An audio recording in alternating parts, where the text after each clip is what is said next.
A'udzu billahi minasyaitonir rajim. Bismillahirrahmanirrahim. Alhamdulillahirabbil alamin wassalatu wassalamu ala asyrofil anbiya'i wal mursalin sayyidina Muhammadin wa ala alihi wa sahbihi ajmain. Amma ba'du.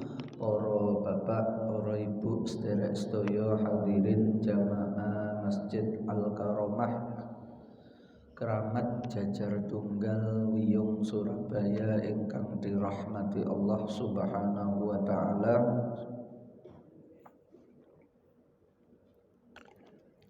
Alhamdulillahirabbil alamin.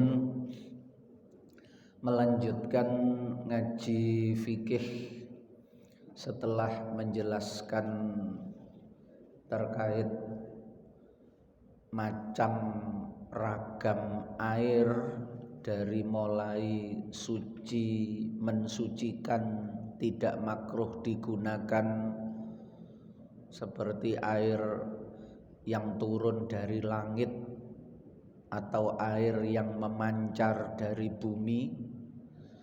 Ada juga suci, mensucikan tetapi makruh digunakan, air yang punya potensi membahayakan, ada kemungkinan. Kalau pasti membahayakan itu haram. Kalau ada kemungkinan berbahaya, kemungkinan saja niku makruh digunakan, lebih baik dihindari. Kalau ada air yang lain. Lalu yang ketiga kemarin suci tetapi tidak mensucikan. Itu ada dua. Ada air mustakmal, air yang sudah dipakai untuk bersuci, baik menghilangkan najis maupun menghilangkan hadas, asalkan tidak berubah. Ada juga air yang berubah karena benda suci, kecampuran teh, kopi, niku suci tapi tidak mensucikan karena sifat airnya berubah. Sifat itu tiga, bau, warna, rasa. Tapi berubahnya karena benda suci. Kalau berubahnya karena benda najis, lah yang keempat air mutanajis. Air yang terkena najis kurang dari 2 kulah 190 liter kecemplungan najis otomatis menjadi najis, baik berubah maupun tidak. Kalau lebih dari 2 kulah, lebih dari 190 liter tidak serta-merta berubah, kecuali berubah sifatnya 3 tadi itu. Meskipun banyak, kalau berubah mutanajis karena berubahnya sebab najis. Kalau berubahnya sebab benda suci, suci tapi tidak mensucikan, namanya ma'ul mutaghayyir. Sekarang ada benda najis. Kemarin disebutkan istilah yang benar itu najis dan mutanajis.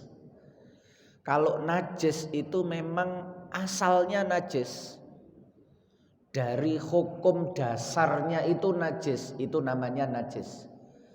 Ada yang asalnya itu suci, kayak meja itu suci, baju itu suci, lantai itu suci, tapi terkena najis, itu istilah fikih namanya mutanajis. Jadi ada dua. Cuma di tempat kita di sini itu namanya cuma satu. Sarungku najis, bajuku najis, mejone najis. Sebenarnya kalimat yang tepat itu, tapi tidak apa-apa wong. Bahasa itu bisa menyerap dari bahasa yang lain, termasuk menyerap dari bahasa Arab. Tapi kalau bahasa fikih, bahasa Arab itu namanya mutanajis. Mutanajis itu benda yang tadinya suci lalu terkena najis. Artinya kalau mutanajis dia bisa dikembalikan lagi menjadi suci. Wong asalnya suci. Tapi kalau benda najis itu selamanya tidak bisa menjadi suci. Karena dia itu bendanya najis. Selamanya tidak bisa menjadi suci bendanya nggih, kecuali nek dicampur. Pipis niku najis, tapi nek dilebokno nang kolam renang sing gawedhe nggih larut hilang. Istihlak musnah. Sehingga sudah ndak wujud, ndak ada campur tadi, kalah. Lah niku hilang. Tapi kalau masih ada pipise niku sik ketok muru-muru kuning-kuning ngoten niku walaupun di tengah sungai, di tengah laut, tapi kelihatan untuk kuningnya niku terus kita ambil dicawuk ngoten niku, ya niku tetap najis wong sing dicawuk niku pas kuning-kuninge. Walaupun itu di tengah lautan. Tapi kalau sudah larut, campur, ya hilang. Jadi benda itu kalau asalnya suci kena najis namanya mutanajis, dia bisa suci lagi kalau disucikan. Benda itu kalau asalnya dari sana itu najis selamanya tidak bisa disucikan. Kecuali niki ada 3 yang disebutkan di sini. Ada niki bahasan kita pagi hari ini. Ada 3 benda najis, asli najis Pak. Asli najis, dari sananya memang najis, tapi ternyata syariat itu mengatakan bahwa ini bisa disucikan. Nah niki pengecualian. Nggih, niki pengecualian. Yang pertama faslun utawi ki kono fasal suwiji wa juludul maitati.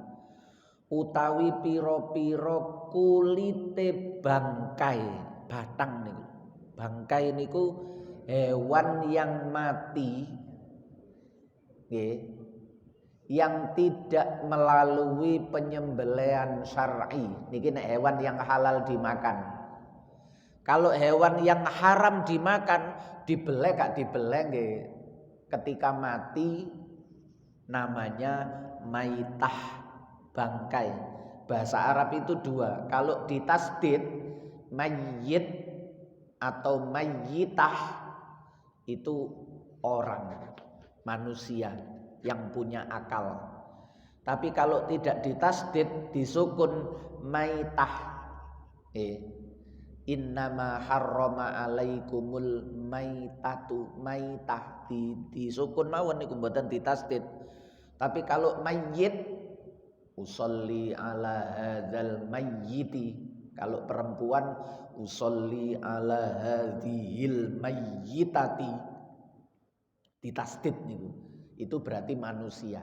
Tapi kalau disukun maiti, maitati niku hewan. Hewan itu bedane ngoten. Wajuludul maitati. Nah niki bukan memasukkan manusia. Nek manusia niku suci, Pak. Manusia itu ketika mati itu disentuh niku mboten najis. Walaqad karramna bani adama. Sungguh telah kami muliakan Bani Adam. Salah satu karena dimuliakan Allah itu jenazah mayit itu kalau sudah mati menyentuh kulitnya itu, membopongnya itu tidak membawa najis. Mboten koyok nggawa bangkai ngoten mboten. Nek bangkai niku najis. Nggih. Jadi bangkai itu kalau hewannya dari hewan yang haram dimakan itu mati dengan model bagaimanapun bangkai, maitah. Tapi kalau hewan itu halal dimakan itu ada 2 kemungkinan. Nggih. Kalau halal dimakan itu kalau matinya sesuai di dalam penyembelihannya secara syariat itu bukan bangkai. Tapi kalau matinya itu di luar disembelih secara syariat, entah itu mati sendiri karena sakit atau dikepruk atau dicepit nolawang ditekek disuntik mati. Nah niku bukan lewat penyembelihan, niku termasuk kategori bangkai. Kalau bangkai berarti najis. Najis itu meliputi segala sesuatu dari hewan tersebut. Baik kulitnya, dagingnya, tulangnya, segala sesuatu yang terkait dengan hewan tersebut itu dihukumi najis. Kecuali kulitnya. Nah niki sing dibahas niki kulitnya. Jadi kula runtut teko awal niku wau penjelasane ya. Niki nanti sing kita bahas kulitnya niki lho. Sebenarnya ikut bagian dari bangkai, sebenarnya hukumnya juga najis. Tapi kulit ini bisa dirubah menjadi suci. Nggih niki. Wa juludul maitati utawi pira-pira kulite bangkai, kulite batang tadi itu, hewan yang dihalalkan dimakan atau yang diharamkan disembelih atau tidak, ikutat huru bisa suci. Bisa suci niku berarti hukum najisnya itu hilang. Apa kulit bangkai bid dibagi kelawan disamak. Nggih, disamak mboten koyok buku disamak niku mboten, disamak kulit niku lho, nyamak kulit niku lho nggih. Yaitu disamak itu dengan cara yang pertama dihilangkan segala sesuatu yang bukan termasuk kategori kulit. Misalnya dagingnya, kadang wong nguliti niku kan sik enten daging-daging yang belum bersih yang nempel di kulit niku. Niku harus diambil sebab niku potensi membusuk, harus bersih. Gajene niku, darahnya niku dibersihkan dulu. Nggih. Begitu bersih tinggal betul kulit, nggih, betul-betul tinggal kulitnya baru kemudian diproses samak. Nggih, baru kemudian diproses samak. Yaitu difungsikan menjadi bahan. Jadi kulit yang termasuk kategori daging sakjane kulit niku nggih. Wong iso digawe rambak niku nggih, bisa dimakan. Nggih, kulit yang asalnya itu bisa dimakan, nek digawe rambak niku kan saged dimakan ya. Tapi sekarang kulit ini tidak difungsikan sebagai makanan mboten. Tapi dialih fungsikan sebagai bahan. Digawe jaket, digawe tas, digawe sepatu. Niki maksudnya dialih fungsikan sebagai bahan. Jadi kulit ini nanti tidak dimakan, kok nek wis disamak niku mboten dipangan. Nggih. Itu meskipun dia berasal dari kulitnya bangkai, berasal dari kulitnya bangkai, niku dia bisa kembali, bisa menjadi suci, bisa menjadi suci, meskipun dia berasal dari kulit hewan yang diharamkan, kulit harimau, kulit ular, kulit buaya, niku nek wis disamak suci pak. Walaupun nek urip niku masih dibeleh secara syar'i, beleh bajul bismillahi Allahu akbar nggih tetap haram.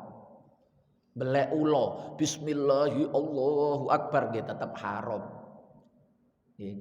Tapi kulitnya itu bisa menjadi suci kalau disamak.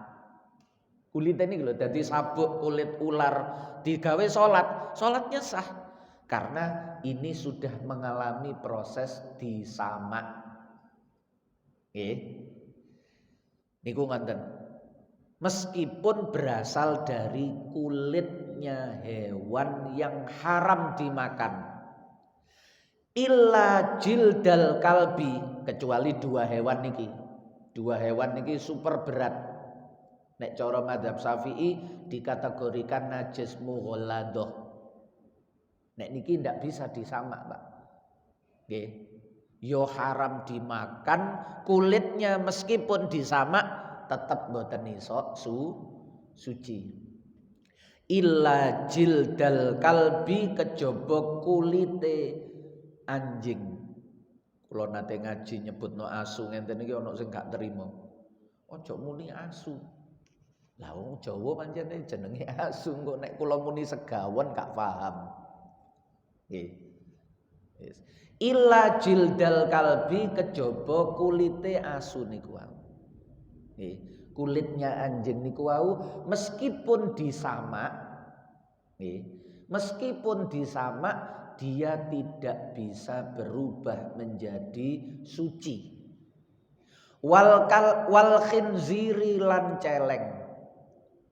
Meskipun disamak dia tidak bisa berubah menjadi suci. Selain keduanya itu baik dari hewan yang halal dimakan ataupun hewan yang haram dimakan, selain dua tadi niku, anjing dan babi niku, maka semuanya itu kalau disamak kulitnya itu bisa digunakan sebagai bahan, tapi disamak terlebih dahulu supaya tidak membusuk. Disamak niku kan fungsine tidak membusuk. Tas niku nek wis tas kulit nek wis disamak nggih mboten membusuk. Walaupun kena hujan, nggih, ya wis penguk ngonten mawon. Penguke wis lumrah kaya baju niku nek dicuci tapi tidak kering niku nggih penguk nggih ya. Kulit kena hujan nggih mengeluarkan aroma khasnya, tapi itu bukan membusuk. Karena sudah disamak, karena gaje, daging, darahnya sudah bersih niku sing garai potensi buruk kalau ndak bersih.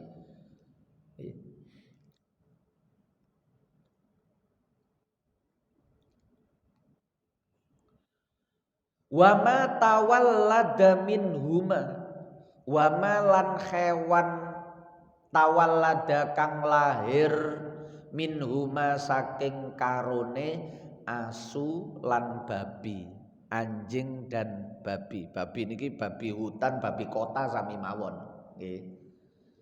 Sami mawon. Kategori khinzir. Nggih. Maksudnya anjing dan babi, nggih, babi dan anjing niki kawin duwe anak. Nggih. Sama saja, peranakan dari keduanya atau peranakan dari salah satu keduanya. Nggih. Asu karo kucing kawin duwe anak jenenge acing. Lah niku nggih sami mawon. Nggih. Umpama kulite disamak nggih gak iso suci. Termasuk hewannya niku umpama lahir temenanan nggih, seandainya bisa lahir niku hukumnya nggih tetep mughalladhah. Kulitnya tetep ndak bisa disamak. Nggih. Anjing asu karo wedhus adus. Lah niku nggih gak iso disamak nggih mboten saged. Au min ahadihima niki utawa lahir saking salah sijine asu atau celeng. Nggih. Niki wa admul maitati niki sing disampekno wau. Lan utawi balunge bangkai. Balunge niki lho. Wa sa'ruha lan bulune. Nek menungso rambute, nek hewan niku kan bulu. Rambute bangkai niki wau, bulunya nggih, selama belum disamak nggih. Selama belum disamak. Jadi nek kulit yang bulu yang nempel di kulit tapi sudah disamak, nah niku aman. Seperti tadi itu. Napa? Kulit harimau niku kan sik enten bulune. Nggih, kulit harimau niku kan sik enten bulune. Kulit beruang, nah niku sik enten bulune. Iku najisun najis. Illal adamiya, kecuali balunge rambute anak Adam, manusia yang sudah meninggal. Jadi yang ngeduk kuburan ngoten niku kadang nyingkreno balung-balung, ya. Itu tangannya menyentuh tulang itu tidak najis, tulang nggih. Tulang nek menyentuh darah nggih najis. Menyentuh tulang itu tidak najis. Menyentuh rambut itu tidak najis. Tapi ngonten mawon nggih tetep wong teko kuburan niku kongkon weso sik ngonten. Walaupun gak najis, wong weso niku nggih mboten mesti najis. Kita habis makan saja ya cuci tangan. Napa niku makan benda najis? Nggih mboten, nggih. Cuci tangan itu ndak harus menunggu setelah menyentuh najis. Niku mulane cara mazhab Maliki nggih. Kanjeng Nabi menyuruh membasuh itu ya belum tentu karena najis. Contohnya niko anjilatan anjing niku. Niku nek madzhab Syafi'i niku najis bahkan mughalladah. Idza walaghal kalbu fi ina'i ahadikum, hadis niku ngoten. Falyuriqhu tsumma liyaghsilhu sab'an ikhdahunna biturab. Nek ana asu ndilat wadah iku nek ana banyune sunteken terus wadah iki basuwen ping 7 salah satunya campuren karo debu. Hadis niku kalih, Pak. Dijilat dan yang dijilat itu wadah. Napa Kanjeng Nabi kok muni dijilat? Napa Kanjeng Nabi kok muni wadah? Niku nek cara madzhab Maliki ya berarti liyane didilat, liyane wadah. Umpama sing didilat niku tangan. Umpama sing didilat iku baju. Kan mboten wadah. Wong hadise muni wadah niki madzhab Maliki. Nek madzhab Syafi'i jenengan wis paham kabeh. Panjen kita niki ngukumi niku najis mughalladha.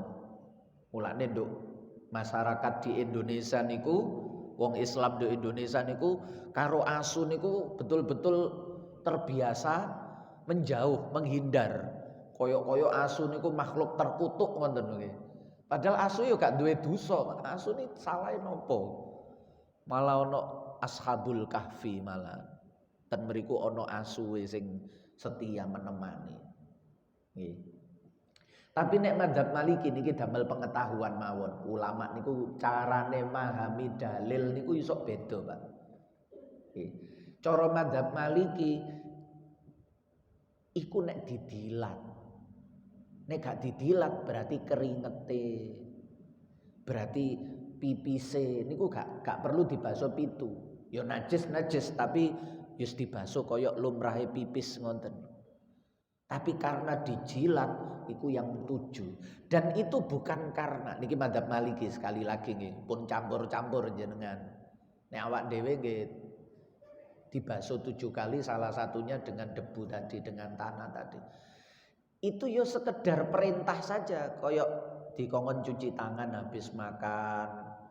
Itu sekedar perintah saja. Basuh 7 kali, salah satunya campur tanah atau debu, itu sekedar perintah, bukan menunjukkan najis. Niku cara madzhab Maliki. Nek madzhab Syafi'i, ya iku jenenge mughalladha. Mulane nang madzhab Maliki mboten enten istilah mughalladha, ndak ada. Najis ngoten mawon. Kalau dibasuh sekali hilang ya hilang. Lapo ping 7? Nek dibasuh sekali najisnya wis ilang loh, kenapa harus 7 kali? Berarti ya itu bukan najis, itu memang ta'ab budi. Perintahnya 7 ya 7. Walaupun sebenarnya basuhan 1, 2 itu sudah hilang najisnya. Nek ilang mosok sik dihukumi najis, wong najisnya wis ilang, bau, warna, rasanya ndak ada. Tapi tetep ping 7 pola Kanjeng Nabi merintahno. Niku nek madzhab Maliki ngoten. Kalau dijilat nek wadah. Mulane ten Mesir niku kan sebagian itu kan juga madzhab Maliki. Ten Mesir niku asu niku kuwatah. Asu niku kuwatah. Masjid Al Azhar niku pintu yang barat, pintu yang selatan niku nggih nek jange mlebu niku mesti ngliwati asu niku, ngelompok pitu ngoten niku. Pinggir-pinggire masjid ngoten niku. Deprok ndongone halaman tapi mboten menjero. Nggih. Mulane masjid ten mriku niku dipager wesine niku ram-ramane rada sempit sehingga hewan besar itu ndak bisa masuk. Nek kucing saged mlebu, nek asu mboten saged. Nggih. Nah niku. Terus asune niki nggih sopan, Pak. Walaupun pas salat dibuka ngoten niku nggih mboten mlebu niku. Nang masjid niku lho mboten mlebu. Di samping orang juga menghalau. Nggih, asune niki nggih ngerti. Pun itu karena ngonten wau. Karena ada mazhab Maliki yang menganggap anjing itu tidak najis. Tapi nek kita gak sekedar najis, najis yang paling berat yaitu mughalladha. Mulane sampai dijijik-jijikno kan. Ono kiai kok ngingu asu, wis viral wis. Padahal niku nggih sekedar hewan. Mboten usah hewan, kita sendiri saja kemana-mana niku kan yo iso ngetokno najis, nggawa najis dalam perut niki. Artinya kalau memang toh dihukumi najis itu disuceni nggih saged asline. Hewane gak perlu dikutuk, gak perlu dilaknat. Wong najis itu gampang disuceni wis suci. Pun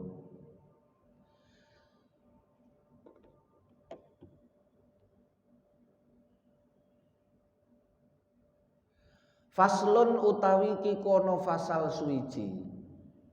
Wala yajuzu isti'malu awanid dhahabi wal fiddah wa yajuzu isti'malu ghairihima minal awani. Iki mumpung bahasane titik. Wala yajuzu lan ora wenang, tidak boleh. Bahasa tidak boleh itu ada kemungkinan boleh. Fikih niku biasane ngonten. Beda nek wis muni wayah rumu. Atau bahasa tidak boleh itu mensiratkan di situ ada khilaf, ada perbedaan pendapat. Tapi kalau wayah rumu sudah tidak ada perbedaan. Seperti ada nas, ada keterangan tegas dari Al-Quran atau hadis yang menyebutkan itu haram. Tapi kalau penafsiran, pemaknaan niku ulama niku gawe bahasa sing sopan, Pak. Maksudnya tidak mengklaim. Bahasa niku wala yajuzu. Tidak boleh. Walaupun tidak boleh niki kebanyakan mengatakan haram.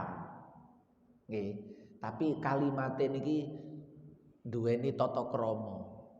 Wala yajuzu lan ora wenang niki haram. Tidak boleh apa isti'malu awanid dhahabi, gunakake pira-pira wadah saking emas. Wadah niku nggih gelas, piring, mangkok niku. Wal fiddati lan perak.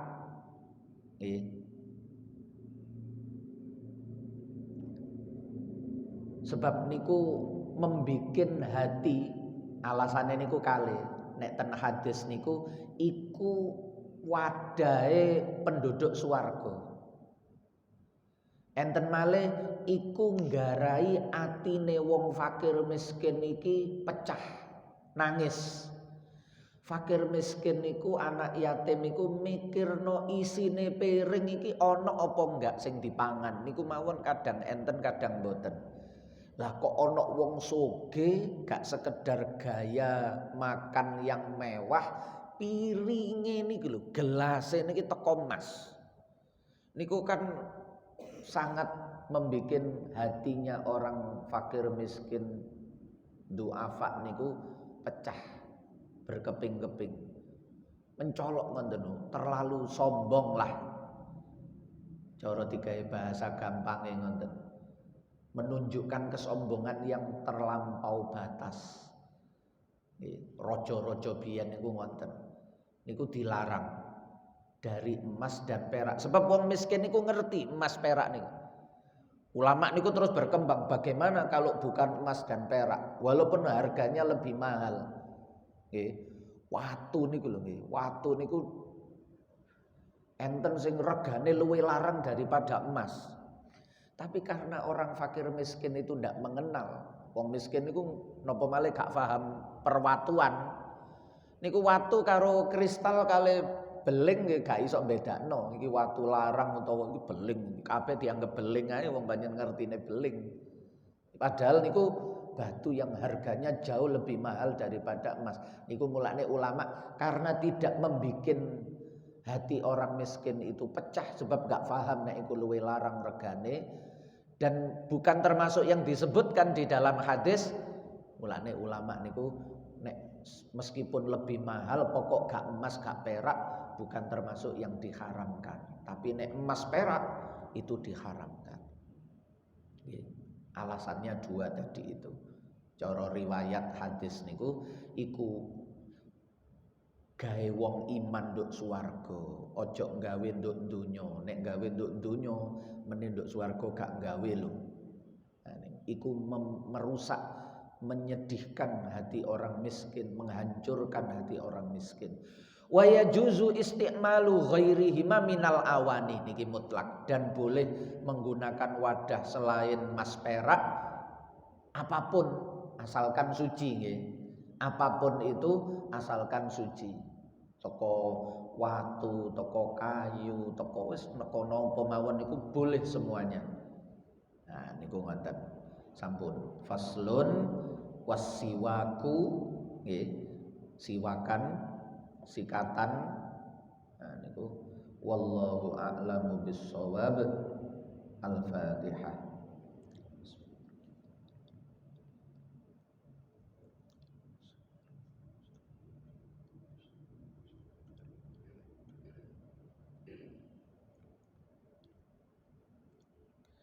Barangkali ada yang ditanyakan, monggo.